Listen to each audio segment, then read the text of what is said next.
Halo semuanya, kami dari kelompok 3 akan menjelaskan materi yang berjudul Pegadaian Konvensional dan Syariah. Sebelum memulai materi, perkenalkan anggota dari kelompok 3 ada Muhammad Andrean, Herliana Tarisa Melati Sukma Ayu, Muhammad Riyani, Dea Nur Askia, Ahmad Lutfi Madiani, Ratna Dwi Yulianto, Fahrul Razi, dan yang terakhir Verly Rizky Satria Saputra. Materi yang pertama yaitu pegadaian konvensional. Kegiatan menjaminkan barang-barang berharga untuk memperoleh sejumlah uang dan dapat ditebus kembali setelah jangka waktu tertentu kita sebut dengan nama usaha gadai. Secara umum, usaha gadai adalah kegiatan menjaminkan barang-barang berharga kepada pihak tertentu guna memperoleh sejumlah uang dan barang yang dijaminkan akan ditebus kembali sesuai dengan perjanjian antara nasabah dengan lembaga gadai. Bagaimana sih sejarah dari pegadaian? Usaha pegadaian di Indonesia dimulai pada zaman penjajahan Belanda VOC. Pada mulanya, usaha ini dijalankan oleh pihak swasta. Namun, dalam perkembangan selanjutnya, usaha pegadaian ini diambil alih oleh pemerintah Hindia Belanda. Kemudian dijadikan perusahaan negara menurut Undang-Undang Pemerintah Hindia Belanda pada waktu itu, dengan status Dinas Pegadaian. Di zaman kemerdekaan, pemerintah Republik Indonesia mengambil alih usaha Dinas Pegadaian dan mengubah status Pegadaian menjadi perusahaan negara PN Pegadaian berdasarkan Undang-Undang Nomor 19 PRP 1960. Perkembangan selanjutnya pada tanggal 11 Maret 1969 berdasarkan Peraturan Pemerintah RI Nomor 7 Tahun 1969, PN Pegadaian berubah menjadi Perusahaan Jawatan Perjan. Kemudian pada tanggal 10 April 1990 berdasarkan Peraturan Pemerintah Nomor 10 Tahun 1990, Perjan Pegadaian berubah menjadi Perusahaan Umum Perum Pegadaian. Sampai saat ini, lembaga yang melakukan usaha berdasarkan atas hukum gadai hanyalah Perum Pegadaian. Selanjutnya, tujuan usaha pegadaian. Tujuan utama usaha pegadaian adalah untuk mengatasi agar masyarakat yang sedang membutuhkan uang tidak jatuh ke tangan para pelepas uang atau tukang ijon atau tukang rentenir yang bunganya relatif tinggi. Hal ini dilakukan sesuai dengan salah satu tujuan dari Perum Pegadaian dalam pemberian pinjaman kepada masyarakat dengan moto menyelesaikan masalah tanpa masalah.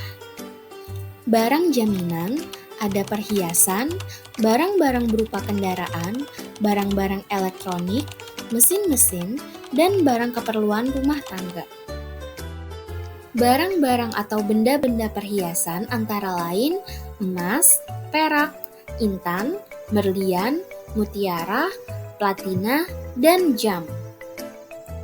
Barang-barang berupa kendaraan seperti mobil, termasuk bajai dan bemo, sepeda motor, sepeda biasa termasuk becak. Barang-barang elektronik antara lain televisi, radio tape, video, komputer, kulkas, dan tastel, mesin-mesin seperti mesin jahit dan mesin kapal motor. Barang-barang keperluan rumah tangga seperti barang tekstil berupa pakaian, permadani atau kain batik, barang-barang pecah belah dengan catatan bahwa semua barang-barang yang dijaminkan haruslah dalam kondisi yang baik. Apa saja prosedur peminjaman pada pegadaian? Prosedur peminjaman. Yang pertama, nasabah datang langsung ke bagian informasi untuk memperoleh penjelasan tentang pegadaian, misalnya tentang barang jaminan, jangka waktu pengembalian, jumlah pinjaman, dan biaya sewa modal atau bunga pinjaman. Yang kedua, setelah itu nasabah langsung membawa barang jaminan ke bagian penaksir untuk ditaksir nilai jaminan yang diberikan. Yang ketiga, bagian penaksir akan menaksir nilai jaminan yang diberikan, baik kualitas barang maupun nilai barang tersebut. Kemudian barulah ditetapkan nilai taksir barang tersebut. Yang keempat, setelah nilai taksir ditetapkan, langkah selanjutnya adalah menentukan jumlah pinjaman beserta sewa modal atau bunga yang dikenakan dan kemudian diinformasikan ke calon peminjam. Yang kelima, jika calon peminjam setuju, maka barang jaminan akan ditahan untuk disimpan dan nasabah memperoleh pinjaman. Berikut surat bukti gadai. Materi yang selanjutnya yaitu pegadaian syariah. Sejarah pegadaian syariah. Terbitnya PP _10 tanggal 1 April 1990 dapat dikatakan menjadi tonggak awal kebangkitan pegadaian. Satu hal yang perlu dicermati bahwa PP 10 menegaskan misi yang harus diemban oleh pegadaian untuk mencegah praktik riba. Misi ini tidak berubah hingga terbitnya PP 103/2000 yang dijadikan sebagai landasan kegiatan usaha Perum Pegadaian sampai sekarang. Fatwa MUI tanggal 16 Desember 2003 tentang bunga bank telah sesuai dengan konsep syariah, meskipun harus diakui belakangan bahwa terdapat beberapa aspek yang menepis anggapan itu.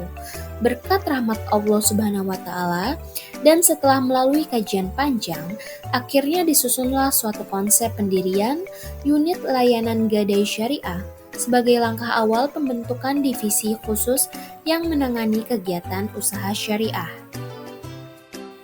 Bagaimana gadai dalam perspektif Islam?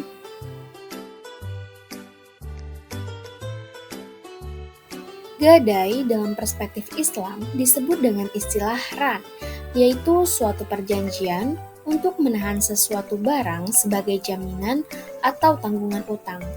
Kata ran secara etimologi berarti tetap, berlangsung, dan menahan. Maka dari segi bahasa, ran bisa diartikan sebagai menahan sesuatu dengan tetap. Aran adalah menahan salah satu harta milik si peminjam sebagai jaminan atas pinjaman yang diterimanya. Landasan hukum gadai yaitu Al-Quran Surah Al-Baqarah Surah keempat ayat 283 dan hadis. Konsep operasi pegadaian syariah mengacu pada sistem administrasi modern. Rukun gadai, utang atau marhun bih, ada ijab dan qabul atau sikhat, terdapat orang yang berakad, rahin dan murtahin, ada jaminan barang atau harta atau marhun. Syarat sah gadai ada sigat, orang yang berakal, barang yang dijadikan jaminan, dan terakhir utang atau marhun bih. Akad gadai ada qard al-hasan, mudarobah, bai muqayyadah, dan terakhir ijarah. Berakhirnya akad ran dan jasa atau produk pegadaian syariah. Berakhirnya akad ran. Yang pertama, barang telah diserahkan kembali pada pemiliknya. Kedua, rahin membayar hutangnya. Ketiga, rusaknya barang rahin bukan oleh tindakan atau pengguna murtahin. Keempat, memanfaatkan barang ran dengan barang penyewa, hibah atau sodakoh, baik dari pihak rahin maupun murtahin. Jasa dan produk pegadaian syariah. Ada pemberian pinjaman atau pembiayaan atas dasar hukum gadai, ada penaksiran nilai barang, ada penitipan barang atau ijarah, dan ada gold counter.